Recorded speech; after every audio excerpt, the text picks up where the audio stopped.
मोदी सरकार, मोदी सरकार, मोदी सरकार, मोदी सरकार।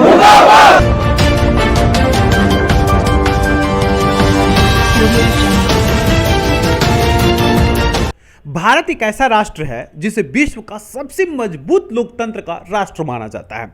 और जरा इस लोकतंत्र की कहानी को गौर से देखिए।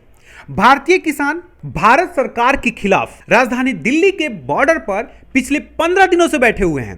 भारत सरकार और भारतीय किसान के बीच में लगातार बातचीत का दौर भी जारी है, लेकिन कोई समाधान निकलता हुआ नहीं दिख रहा है। भारतीय किसान जहां अपने मांगों पर डटे हुए हैं, वहीं भारतीय सरकार भारतीय कृषि कानून के संशोधन को लेकर के, यानी दोनों ही पक्ष अपनी अपनी मांगों को लेकर के अडिग है।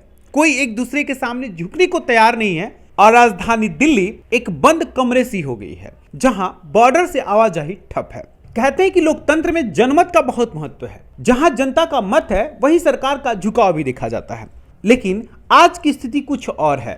भारत में भारतीय किसान नाराज तो जरूर हैं, लेकिन भारत सरकार पर उस नाराजगी का असर नहीं है। कई दौर का वार्तालाप किया गया और सभी दौर के वार्तालाप का परिणाम शून्य रहा। भला भारत का ऐसा कौन सा व्यक्ति होगा जो भारतीय किसान नहीं होगा, या भारतीय किसान से वो किसी भी तरह से प्रभावित नहीं होगा? यानी जिस समाज से हर व्यक्ति जुड़ा हुआ है, उसी समाज की समस्याओं का समाधान ना होना कई सवाल खड़े कर रहे हैं। भारत के तमाम किताबों में पढ़ा गया है कि भारतीय कृषि प्रधान देश है और उसी कृषि प्रधान के किसान आज नाराज हैं, लेकिन भारत सरकार अभी भी गायब है। भारत सरकार की तरफ से उन किसानों को मनाने की कोशिश नहीं की जा रही है, या कोशिश भी की जा रही है तो उसके सकारात्मक परिणाम नहीं निकलते हुए दिख रहे हैं।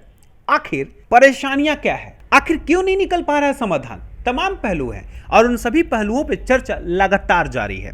समझने की कोशिश की जा रही है कि भारत सरकार और भारतीय किसान में एक अच्छे तालमेल होने के बावजूद भी परिणाम क्यों नहीं निकल पा रहा है। इसी क्रम में आम आदमी पार्टी की नेता गीतू शौकीन से दिल्ली ब्रेकिंग की टीम ने बातचीत की और जानना चाहा कि आखिर भारतीय किसान और भारतीय सरकार के बीच में टकराव का रुख क्यों है। सुनिए क्या कह रही है गीतू शौकीन। मैं सभी से अनुरोध करना चाहूंगी, इन जो तीनों बिलों हैं, इन तीनों बिलों पे एक बार मंथन जरूर करें और सोचिएगा।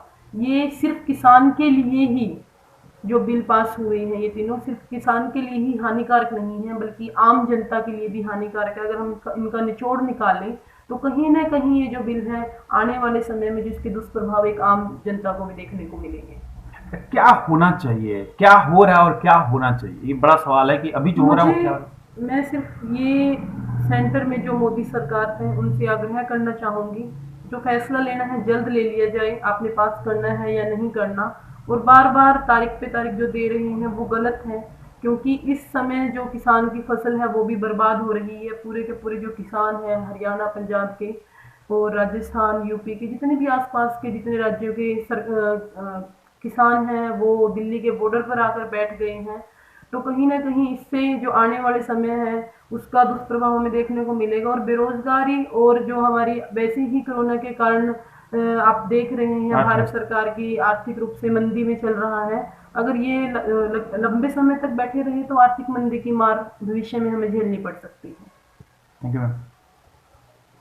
ऐसे में भारतीय किसान परेशान है और भारत सरकार अभी भी खामोश है, तो सोचने वाली बात जरूर है।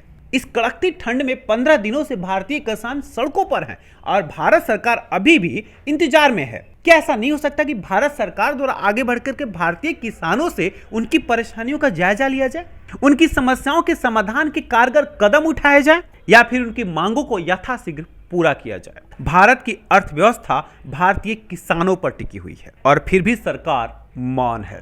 तमाम सवाल हैं और इन सवालों का जवाब भारतीय सरकार को ही देना होगा। दिल्ली ब्रेकिंग के लिए अनुज मिश्रा की रिपोर्ट।